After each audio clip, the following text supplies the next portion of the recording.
In a surprising turn of events, the Liberal Party of Canada has emerged victorious in the recent national elections, showcasing a political landscape that stands in stark contrast to the current dynamics in the United States.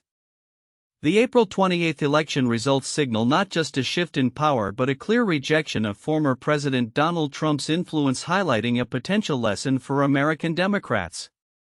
While Canadians do not vote directly for a prime minister, they effectively cast their ballots against Trump, reinforcing the leadership of Mark Carney, who assumed office in March after the resignation of Justin Trudeau. Carney's campaign strategically positioned Trump as a significant threat to Canadian sovereignty, resonating with voters who were eager for a leader willing to stand up against such perceived dangers. As I have been warning for months, America wants our land, our resources, our water, our country. Carney declared on election night, emphasizing the urgency of opposing Trump's policies.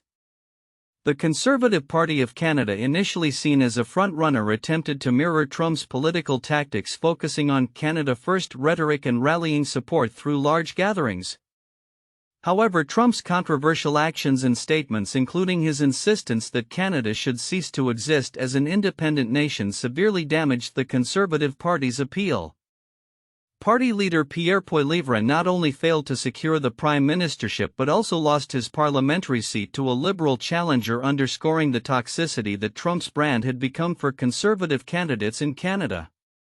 Pollster Nick Nanos remarked on the dramatic turnaround for the Liberal Party, which had been languishing in the polls just months prior. With a mere 20% national support compared to the Conservatives' 47%.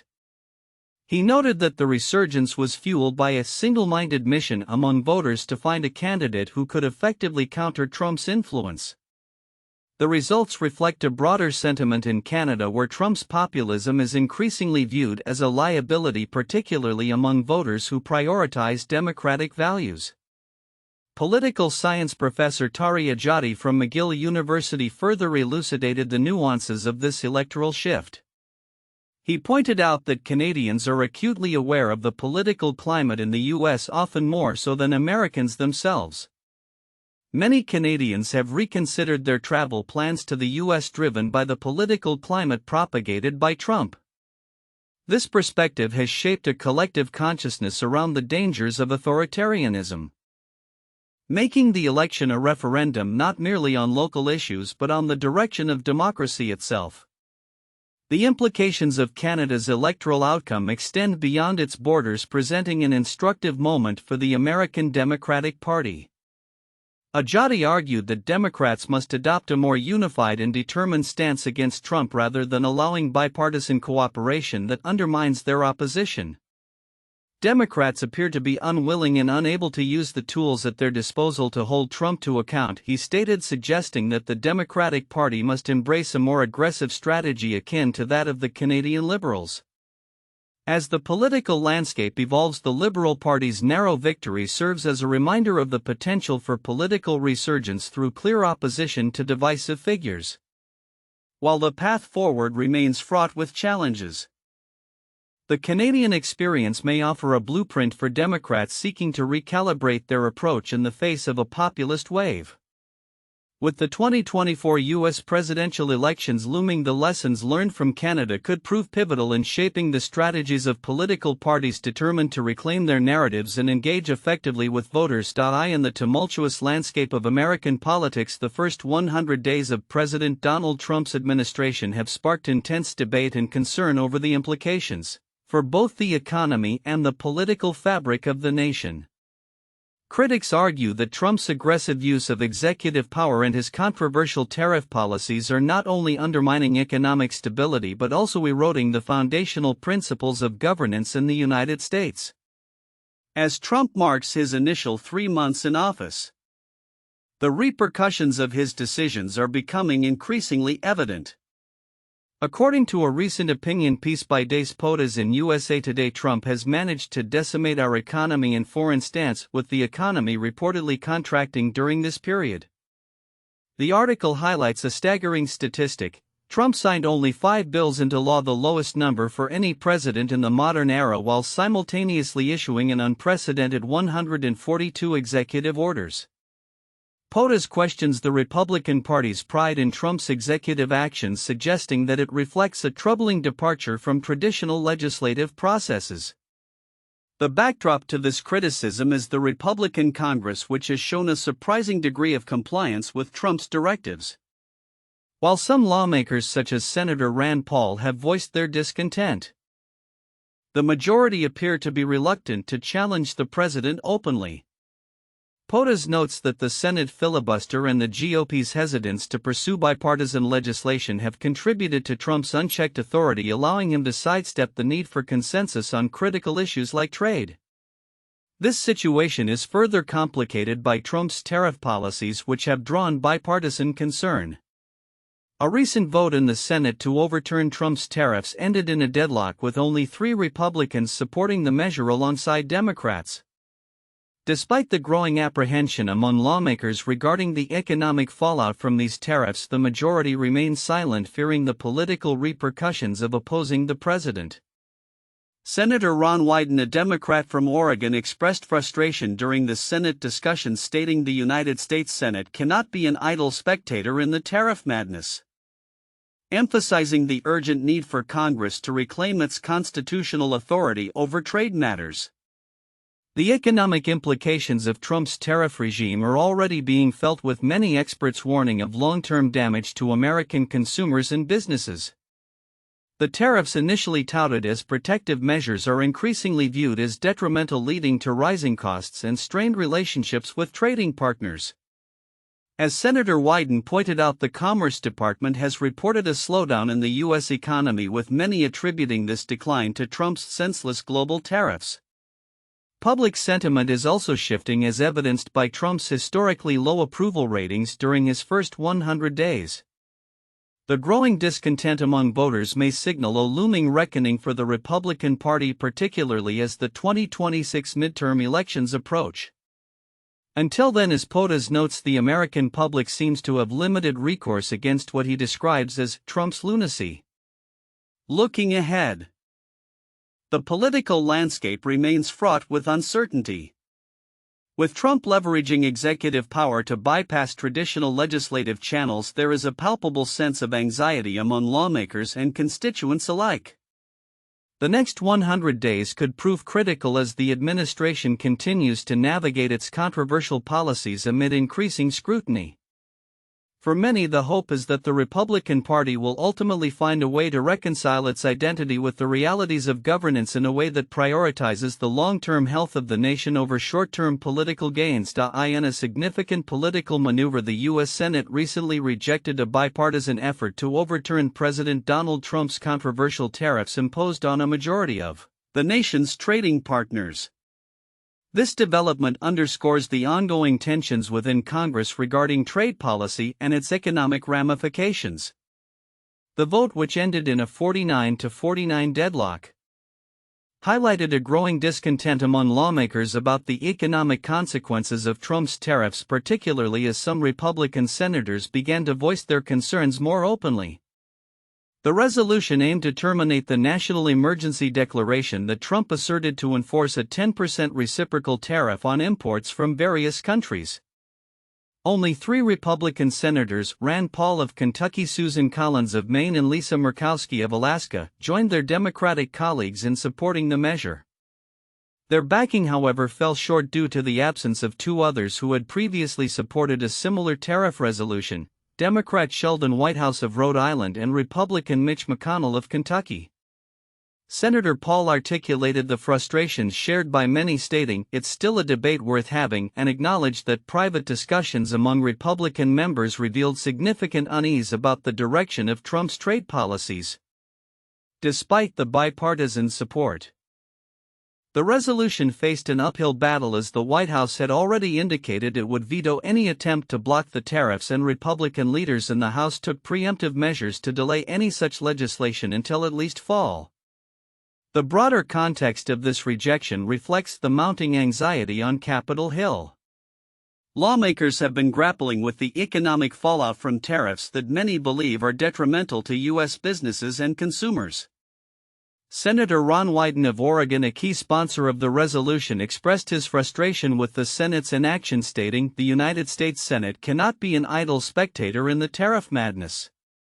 He pointed to a recent Commerce Department report indicating a slowdown in the U.S. economy, attributing part of this stagnation to the burdensome tariffs. In previous weeks, a similar resolution aimed at blocking 25% tariffs on Canadian imports had already stalled in the House, revealing a pattern of legislative gridlock on trade. Republican leaders, including Senate Majority Leader John Thune, urged their colleagues to refrain from challenging the president's economic agenda, emphasizing the need for patience in ongoing trade negotiations. Senator Mike Crapo of Idaho echoed this sentiment, cautioning against undermining negotiations that could potentially yield favorable outcomes. The implications of the Senate's decision not only reflect the ongoing division within the Republican Party but also raise questions about Congress's role in trade policy. The reluctance of many Republican senators to openly oppose Trump suggests a cautious approach to maintaining party unity, even amid growing concerns from constituents about the tariff's economic impact. As the political landscape evolves, the future of these tariffs remains uncertain. With Trump continuing to wield significant influence over trade policy, lawmakers may find it increasingly challenging to balance their constituents' concerns with party loyalty.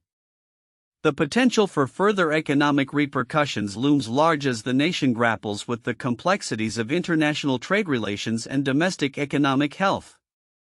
Moving forward, it will be essential for Congress to assert its authority in trade matters, especially if the tariffs continue to inflict harm on American businesses and consumers.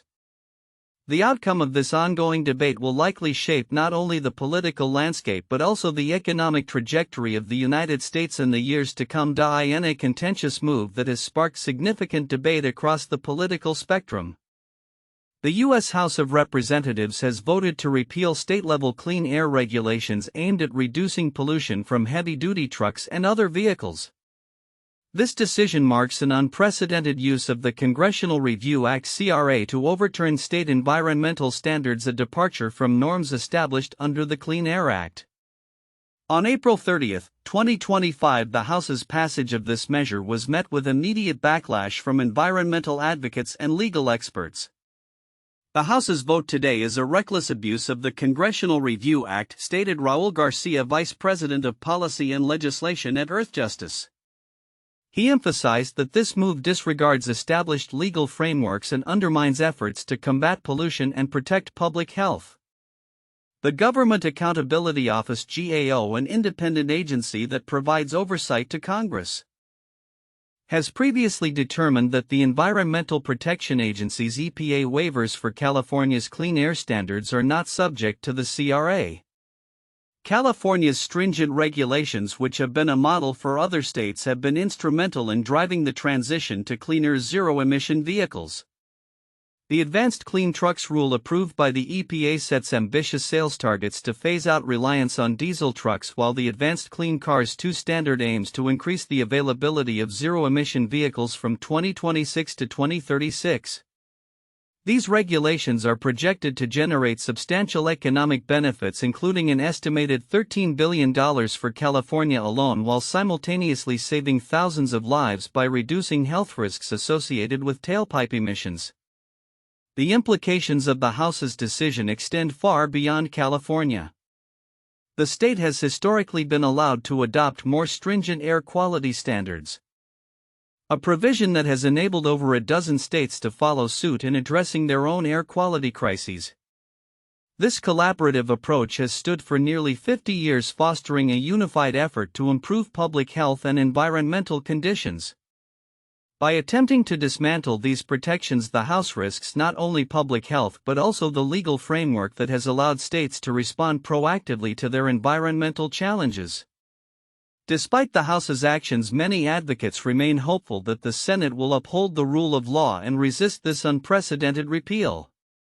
As environmental policies face increasing scrutiny from political forces, the future of clean air regulations remains uncertain. As Garcia noted, while today's vote is a short-term and symbolic victory for executives in the oil and gas industry, It won't change the course of the country's inevitable transition to healthy and efficient electric vehicles. The unfolding situation underscores the tension between federal oversight and state autonomy in environmental regulation, a narrative that is likely to shape legislative discussions in the coming months. As the country grapples with climate change and public health crises, the path forward will depend on the ability of lawmakers to balance economic interests with the urgent need for sustainable practices. The Senate's response to this legislative challenge will be pivotal not only for air quality standards but also for the broader conversation around environmental policy in America. In a landmark case that could redefine the boundaries between public funding and religious education, the Supreme Court of the United States is set to deliberate on whether Oklahoma can establish the nation's first religious charter school. St. Isidore of Seville Virtual Charter School. This contentious issue raises critical questions about the interpretation of the First Amendment, particularly regarding the separation of church and state and the rights of parents to choose faith-based educational options for their children. The crux of the matter lies in whether charter schools, which are publicly funded yet independently operated, should be classified as public schools under the law. If deemed public, the establishment of a religious charter school could conflict with the constitutional prohibition against government endorsement of religion. Conversely, if charter schools are viewed as private entities, then denying a religious organization the ability to participate could be construed as discrimination based on religious beliefs. This case comes on the heels of a series of Supreme Court rulings since 2017 that have increasingly blurred the lines separating state funding from religious institutions. In several instances, the court has sided with expanding taxpayer-funded aid to religious entities. Most notably, Chief Justice John Roberts has articulated that excluding religious institutions from public benefits solely due to their religious affiliation constitutes discrimination. This evolving legal landscape sets the stage for a potentially transformative decision regarding the role of religious schools within the charter school framework. The backdrop for this case is Oklahoma's educational environment, where charter schools currently serve approximately 7% of the public school population. The proposed St. Isidore Charter School would be operated by the Catholic Church and aim to provide a curriculum infused with Catholic teachings, including mandatory attendance at school masses for students. While the school would be open to all families, its religious foundation has raised concerns among critics, including Oklahoma Attorney General Gentner Drummond. He argues that permitting a religious charter school would lead to the funding of various religious ideologies, potentially opening the door to a range of religious indoctrination, including extremist beliefs. Supporters of St. Isidore argue that the exclusion of religious schools from the charter system restricts religious freedom. They contend that once the state has allowed private entities to operate charter schools, it cannot selectively exclude those that are faith-based. The argument hinges on the premise that no student would be compelled to attend the school, thereby affording parents the right to choose an educational environment aligned with their beliefs. Complicating matters, the case has divided Oklahoma's Republican leadership. Governor Kevin Stitt has expressed strong support for the religious charter initiative, framing it as a significant advancement for educational freedom, while Drummond has warned against the implications of state-funded religious education. As the Supreme Court prepares to hear oral arguments, there is speculation about how the justices will navigate the complex interplay between the First Amendment's establishment and free exercise clauses. With Justice Amy Coney Barrett recused from the case, a potential deadlock could leave the lower court's ruling intact, which deemed a religious charter school unconstitutional. The decision, expected by summer, will likely have far-reaching implications. Should the court rule in favor of St. Isidore, it could set a precedent, allowing numerous religious institutions across the country to establish charter schools, fundamentally altering the landscape of public education and the relationship between government and religion in America. Conversely, a ruling against the charter could reinforce the traditional boundaries separating religious instruction from public education, preserving the secular nature of public schooling. As the nation awaits the court's ruling, the case encapsulates a broader debate about religious freedom, educational choice, and the role of government in supporting or restricting faith-based initiatives. The outcome will not only impact Oklahoma but could resonate across the country, marking a pivotal moment in the ongoing conversation surrounding education and religion in the United States.